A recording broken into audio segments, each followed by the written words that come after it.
Lição 6, cujo título é Culpa Humana e Graça de Deus. Que tema complexo, que tema complexo. 8 páginas de lição, 5 tópicos e vários subtópicos.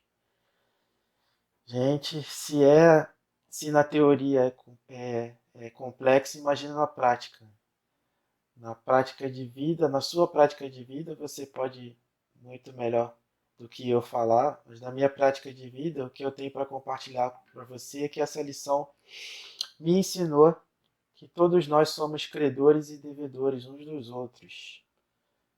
Para você ter uma ideia melhor do que eu estou querendo dizer, eu vou te pedir para abrir em Mateus capítulo 18, versículos 23 a 35, onde a gente encontra uma parábola de Jesus cujo personagem principal é um homem que recebeu a benevolência do seu credor, mas que não demonstrou essa mesma compaixão com o seu devedor.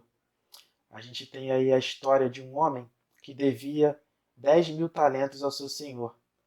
E o seu senhor estava prestes a executar essa dívida.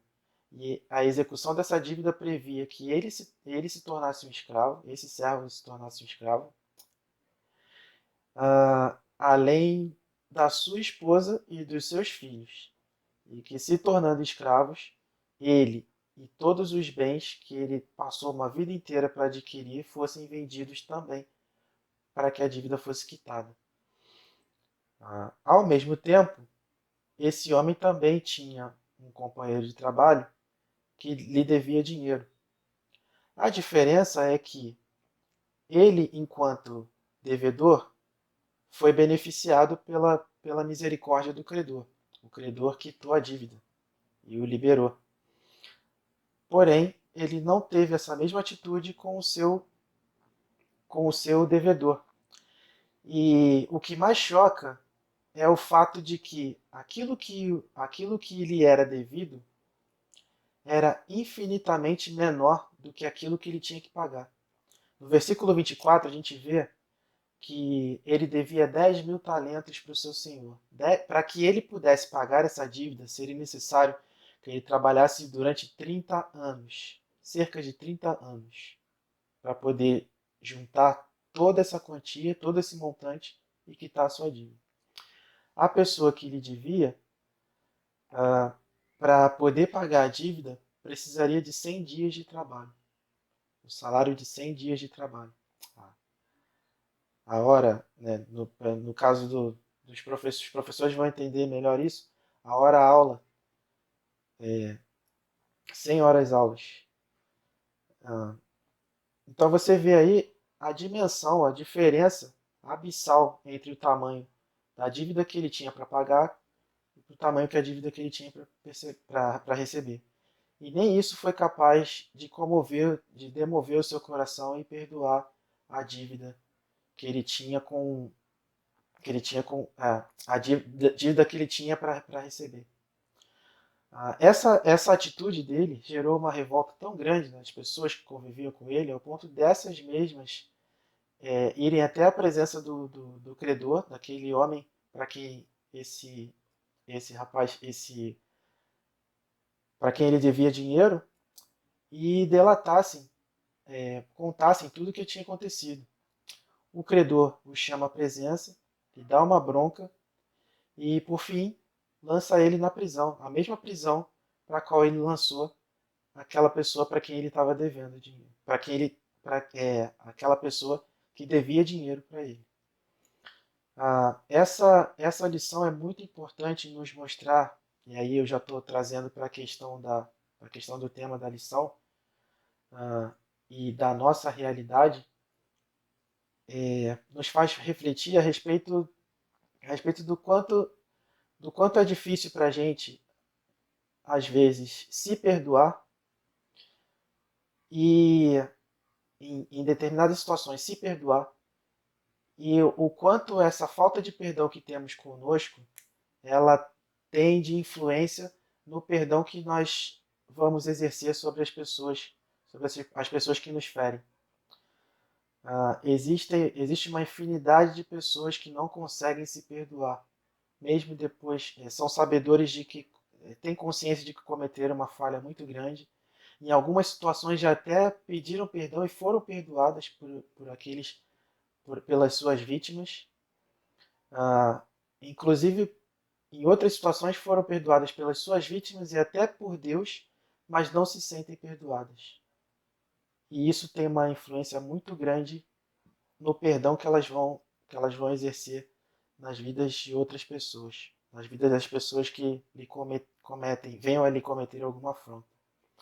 Nossa sociedade está cercada de pessoas assim, a começar por mim, quem sabe até começar por você.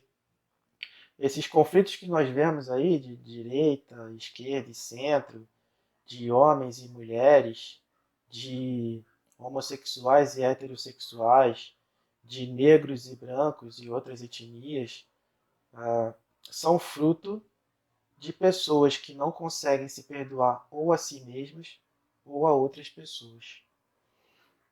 Ou então, ou até numa questão mais complexa, pessoas que não conseguem perdoar a outros porque não conseguem perdoar a si mesmos,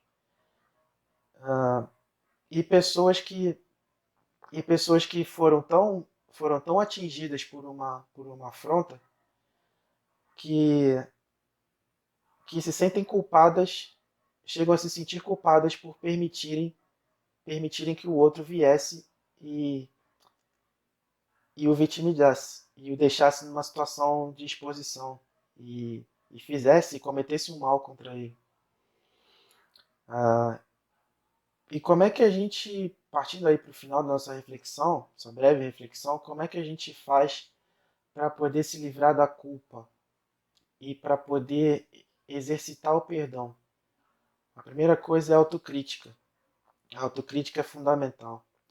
É pensar, é pensar que a gente, é pensar que perdoar é uma obrigação, porque todos nós estamos sob o mesmo jugo divino. Isso significa que somos todos iguais perante a Deus. E pensar também que, da mesma forma que a gente precisa exercitar o perdão para o outro, a gente precisa, em alguns momentos, exercitar o perdão para a gente mesmo. Analisar profundamente as nossas próprias vidas e ver se a gente ainda não se pune por alguma coisa por alguma coisa que fez e que não deu certo, por alguma frustração que a gente teve, e de maneira direta até por algum mal que a gente causou a alguém. A autorreflexão é fundamental. A segunda coisa é se ajoelhar diante de Deus, se expor diante de Deus e pedir o perdão dele e o alívio, pedir para que ele traga, ele na sua infinita misericórdia e graça, traga o alívio para os nossos corações. E uma vez que os nossos corações estiverem cheios de alívio, aí sim a gente vai poder perdoar o nosso próximo. A gente vai poder exercitar o perdão. Quanto mais rápido for esse processo, mais paz a gente vai sentir nos nossos corações e mais a gente vai contribuir com um mundo melhor. Que isso seja uma realidade na sua vida, assim como deve ser na minha vida também. Que Deus te abençoe. Um abraço.